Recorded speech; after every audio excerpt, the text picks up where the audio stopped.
Guess who got brands talking? Brandlife.co.za. Good afternoon and welcome to Love and Relationship. My name is Ndon Indon.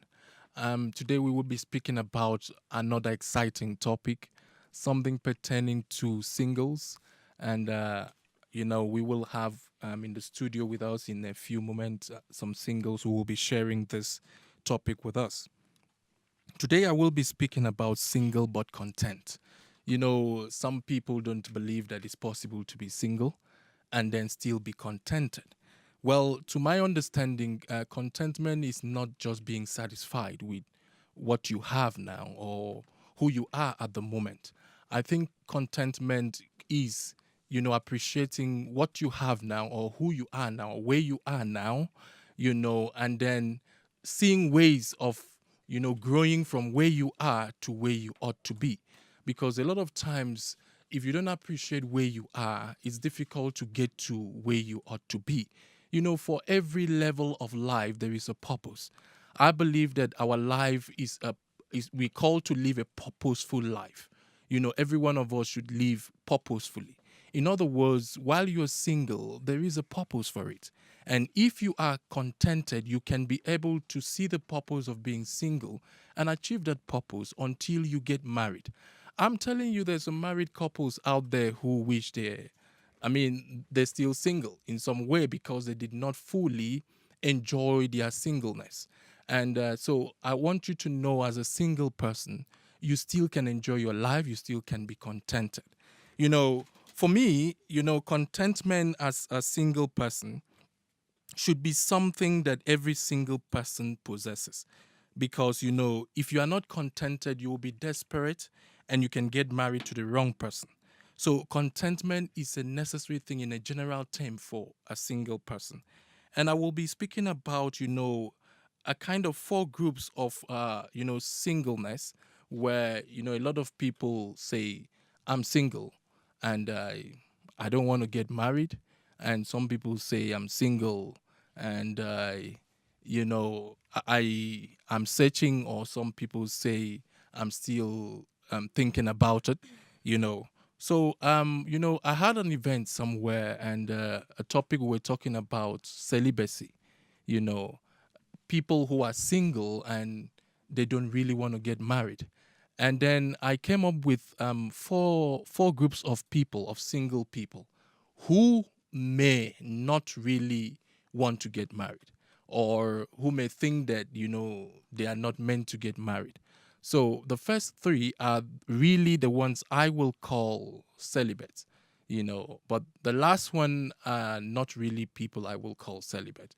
So I don't know, you just listen and see which group you fall into. I got this wisdom from the Bible in Matthew 19, verse 3 to 12, where Jesus was speaking about, divorce and marriage. And then his disciples said to him, if you say we should not divorce, that means it's difficult for people to get married. So he said to them, it is not everyone who can receive this. They were trying to say we can. That means we can stay unmarried. But he said to them, it's not everyone who can stay unmarried. There are different groups of people, and he spoke about the first group of people. He said these are people that are not meant to marry because they were born not to marry. It is a gift from God. I believe that people like Jesus, John the Baptist, Elijah, they fall into this group. And the second group of people he spoke about were people who are celibates because of situations, or people have made them celibates. It may not have been their desire, but they found themselves in the position where they are, you know, and they cannot marry, maybe due to work or due to what they're involved in, you know. So some people in this group can include people who have been in relationship before, some of whom, due to the state of their previous relationships, have decided that marriage is not for them. And I have example here of a woman called Anna in the Bible in Luke 2:37. She was married for many years. I think she was just married for 7 years, and then she decided to be a widow till 84 years. It was her decision. and people like Elisha and all that, and some other people who were part of this group. And there is a third group. These are people who desire to be celibate or to be single because of the calling of God upon their lives. They do not desire to marry. It's their personal choice. It's not like some may not have been born to be single, but they just decide not to. People like Paul in the Bible and Timothy were those who were committed to that. But there is a fourth group of people who, do not really want to marry. And I think this fourth group are those who are not ready to marry because of fear. They are afraid of what marriage entails. I was reading a statistics in a newspaper where they said that, I think 30% of people who get married just get divorced. It's like 3/10 of, married people just divorce. And when people see some of these statistics, it becomes a challenge to get married. They wonder, what am I getting myself into? Or maybe some marriages around them, they're not what they enjoy to see. So, but if you are part of the fourth group, please, there is hope for you. Marriage, it can be enjoyed. All you need to do is to know how to find the right person and how to work out your relationship properly. And like I've always said, the greatest enemy of love is selfishness. It's not the devil, it's not what people could want to think about. If you find someone who can work with you selflessly, you can make it work. So I will go on a short break and I will be joined with two single ladies and they will share with us on this topic, single but content. Stay right there.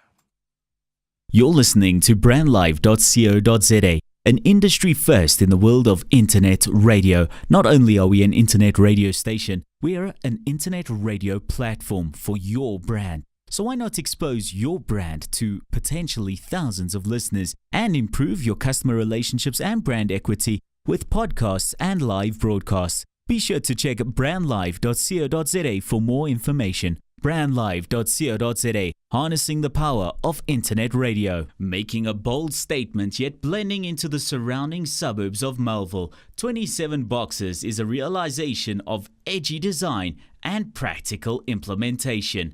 A radical departure from the shopping malls of our generation, yet not a return to the high streets of our youth.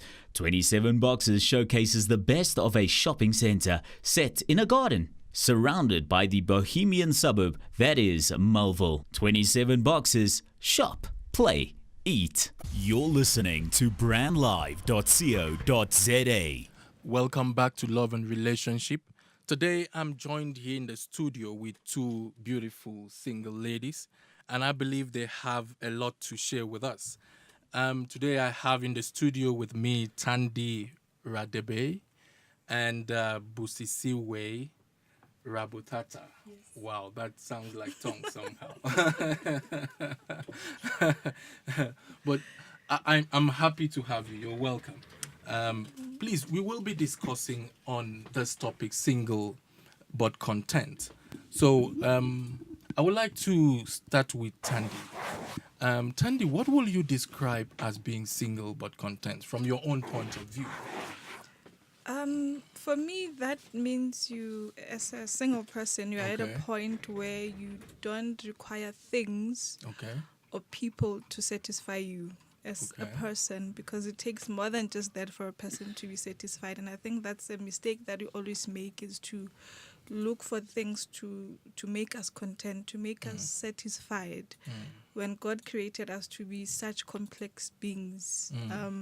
What I've learned as a single person is that the minute you start looking at things and people to make you content, that's the more it's the more that void it gets deeper. But the minute you focus on purpose and building you as a person, that's where you find your satisfaction as a person.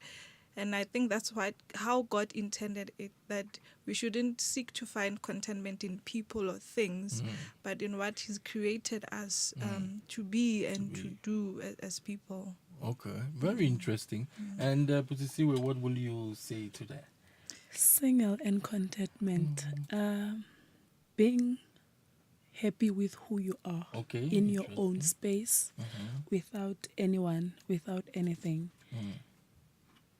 knowing that you are okay without things like what Thandi just said, being okay, not allowing things and people to make you content, being happy by yourself, having the joy, the happiness, fun, or whatever it is by yourself, having peace by yourself in your own space. Yes, because I think even if you are not single or married or whatever, you still need to be single and content with yourself, happy with yourself. Yes. So it's more like being complete. Yes. You know, you see, the challenge we have is that a lot of single people postpone their happiness till when they get married. They say, I will be happy when I get married, when I have children, when I have that. But what they don't understand is that happiness is not in marriage. True. Happiness is in who you are. And, you know, the kind of relationship you build, you know. And as a single person, you can still build good relationships. You can build edifying relationships, you know, and you can still enjoy your life. So what we're trying to say today is that as a single person, people can still be happy, they can still be contented, they can still be complete. And as long as you are a Christian, you know, the Bible has said we are complete in Christ. Yes. So, you know, it is Christ that completes us. So you can be complete, you can be happy, you can have fun and still enjoy life. And still enjoy it. Yeah, Being single. that's wonderful. So one doesn't get desperate and said, I need marriage, I need I a wish, person. yeah. It starts from the little things. It starts from if you cannot even spend a day with yourself alone in the house, you wanna be watching TV, you just want people and things around you. You can't just sit with yourself and be happy with yourself. So that is where it starts. So if from there you know that you can't do that, then you have a problem already you need to look into. Because if you always want friends, if you always want to be on social media, if you always want to be busy, but you can't be busy with self, then there's already a problem. There is a problem there. So, you know, it is not looking up to someone to make you happy. You know, to be contented is not looking up to someone to make you happy. You see, a lot of people enter marriage, being married for many years, people enter marriage with the mindset that their spouse will make them happy. But you find out that your spouse is also looking for somebody to make him or her happy. So, I mean, you have to create this happiness. You have to generate it yourself. So, I mean, having said that, what ways do you think can help a single person to be content until marriage? Oh, love yourself. Love yourself. Love yourself. Love yourself. Do what you love. Okay. Travel. I love traveling. So I travel. I love sitting by myself and just be alone. People think I'm an introvert. Yeah. And I'm not that. Like, I'm nowhere near that. It's just that I love being by myself. It does not pain me. It does not do anything to me. So just make things that make you happy. Build yourself up. Study. Work if you're working. Do whatever it is that makes you happy. You don't need things or people to make you happy. Just do whatever it is. Some other people might be prayer. I love traveling, so that is what for me.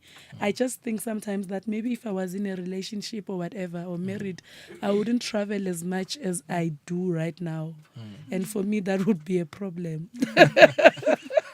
Okay, Thandi, what ways do you think from your own point of view? Okay, I just want to start about something that Busi said, is that build yourself up. I think it's where it starts, where you don't expect somebody to come and fill these gaps that you have. Because a human being without purpose, there'll always be gaps. Because the purpose of God is supposed to fill in those gaps. So while you are single, the most important thing that will make you content is to find the purpose of God for your life. Okay. And find satisfaction in that and what you love doing, as Busi said. So so that means when the other person comes into your life, they are not there to fill in the gaps. They're just there to complement the person that you already found yourself to be, and whatever that you found that God wants you to do. So the journey becomes easier rather than you trying to find yourself in them or in what they do. So even when you look for that person in your life, you know that, okay, I'm here. And this, I'm satisfied in being me in this space, in what God has purposed me to be as a person. And so you find satisfaction in that. And I believe even when there are challenges in your marriage, you wouldn't be pointing fingers and say, but I expected him to do that. I expect him to do that.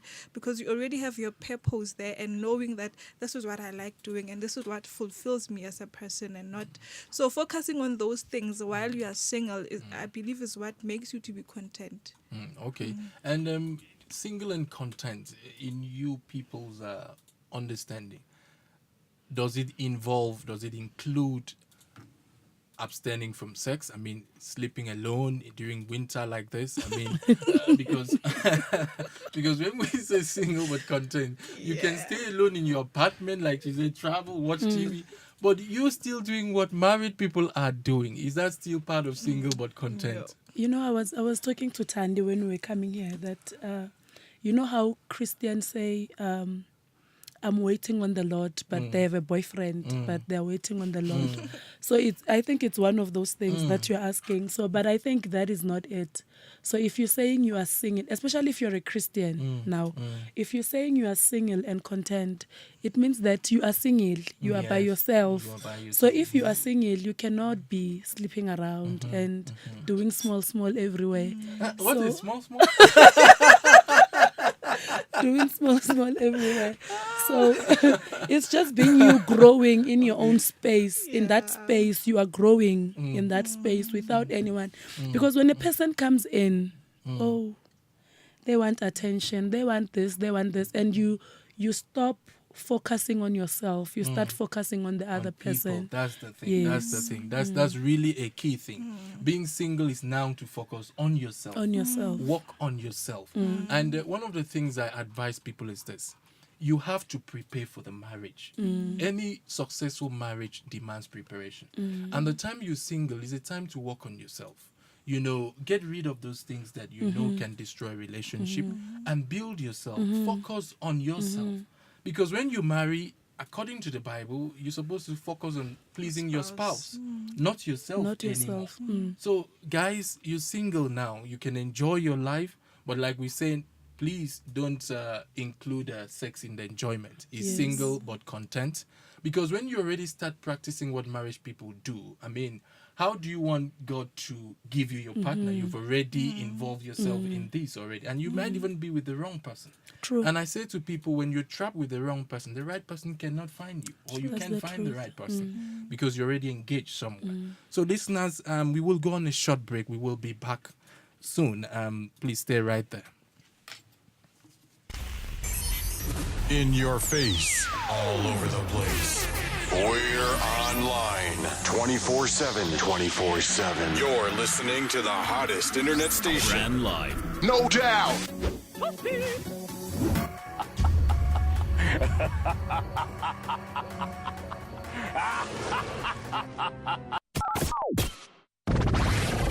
The station with the best music. Best music. I love the music. Best music.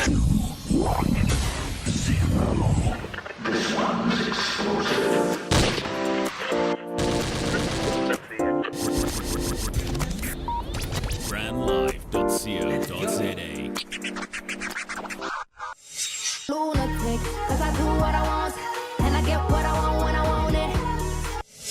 You know life can be so ordinary.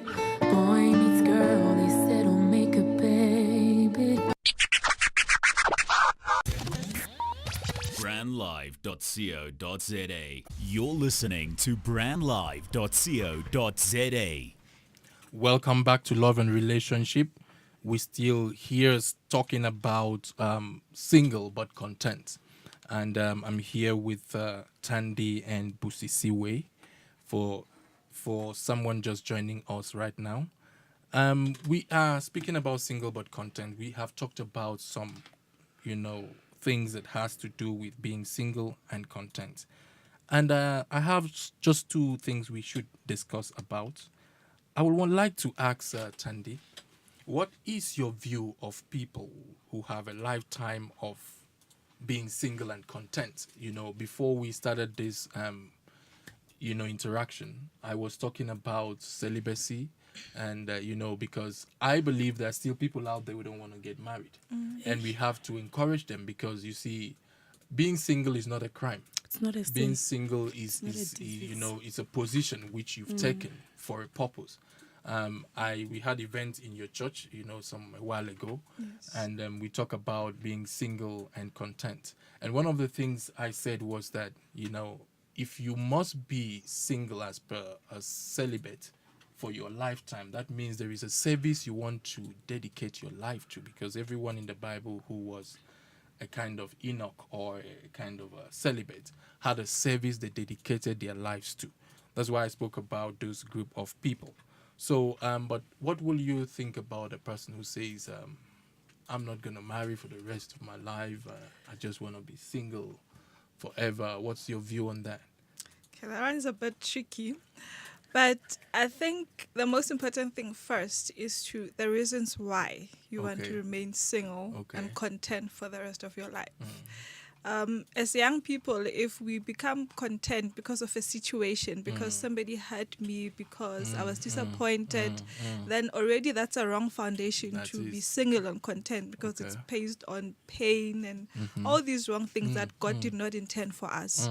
And so it's very important to have the correct motive for being single. If you become like someone like Paul, who said, I'd rather be single and then I'll serve God. That's a good reason for somebody to say, I'm going to be single and content for the rest of my life, because there is something that you're looking at that will at some point not make you to falter as a child of God. Because if you want to be single and content, and only to find out that it's not your calling, it's not your path as a single person, then you are bound to doing small, as we say. And end up sleeping around when you're supposed to be serving God as a child of God, or living in marriage rather than wanting to be single for the wrong reasons. So it's important to understand that it's not for everyone. It's not for and everyone. And those who go to it in the fact that I'm going to be satisfied in this path that I'm taking. And in this thing, that the reason why I'm doing it, that will be enough for me. Because then if it's not enough, it will be a problem along the way. Then it's and as children of God, we are the light, we are the salt. So if we start now, we thought he was single and then now he's doing other things, then it's a problem. Okay, thank you very much. That is an interesting answer. For the sake of time, I want us to just look at the last thing we want to discuss. So I want to ask Busisiwe, what are the greatest concerns of a single person regarding marriage? I don't like using the word fear, but concerns. The things that challenge. Okay, I think I'll make this personal. I think my greatest concern is spending the rest of my life. For me, the rest of my life is a very long time. So for me, that is just the one concern, like spending the rest of my life with this person. For me, already. So for me, that is I think that is, because I always say that to Tandy, that can you imagine the rest of my life? Like, that is a very long time. So, but the thing is that maybe you might be looking at a picture that if you have to spend it with the wrong person, that's going to be terrible. But if it's with the right person, it's like a paradise. It's something nice. It's something. I think great. it's about me bringing a person into my space. You see, now for the rest of my life. Because now I have these moments where it is just my time. Yes. You see? So now there is this person here for the rest of my life here. When if I want to go to Zambia, this person must tag along. Sometimes you just want to go on vacation alone, like leave Tandy behind and just go alone and have just be fun. Alone. Yeah. So, and another thing, I think for me it is, I've never really thought about other things besides that the rest of my life. Yeah. And Tandy, what's your own concern? I mean, me, I think the first reason is the reason why I attended your seminars last year. my consensus has always been marrying the wrong person. Understanding the seriousness of marriage and that covenant. You would want to marry for the rest of your life. See, me, I'm on the opposite side of Busi, that I had that thing that once I'm in, it should be forever. So my stumbling block therefore was, Lord, I hope I don't choose the wrong person. It's the most, whether you'll get along with that person, whether they will accept you for who you are and not want to change you. So you think about those small things when you because they say marriage is after the wedding day, then you start to live with that person. Will they accept you for who you are? Will you get along in this very long path that you're going to work together? So those are the main things that's clicking and You know, right now, Pastor, I'm just thinking about something that I think we spoke about with Tandy and the other ladies the other day when we were talking about having a husband there and having someone. We're talking about contentment, actually living in your own space. That it's how hard is it going to be to have someone there who will be talking to you like every time? Like sometimes you just want a person who will be quiet and you are there and they're quiet and like I don't know. You understand? Like when you have grown and you are content with self, right? You also want a person who is like that, who is okay with their own space, who is okay with being quiet and. Okay, I get what you're trying to say, but I believe, through our seminars and the programs we've had, you've been able to figure out some ways. Yes. Because for me, it's basically, like I said to single people, what are you looking for in a man? What are you looking for in a woman? Yes. It's basically connecting with the right motive, which I keep saying that character compatibility is the right motive to get married. So when you marry someone who's compatible with you, with your lifestyle, spiritually, and also with your vision, it's easy to go along together. True. And one of the best thing about marriage that can happen to a couple is to become friends. When you become friends, you enjoy the company of your spouse. You're not afraid of anything. You can be yourself, share your hearts together. So, listeners, we will be wrapping up here today. This is a very interesting discussion. I wish we had time to continue, but I want to thank my wonderful guests, Busisiwe and Tandy, for coming through. I hope maybe sometime in the future we will still continue chatting about this. So please contact me for more info about the show. Contact me on 078-255-4517 or send me a mail at livingasOneEvent.co.za. And also you can send us a mail on info@brandlife.co.za. Sorry, it's livingasOneEvent@gmail.com. I hope to connect with you again same time next week. Until then, God bless. You're listening to brandlive.co.za.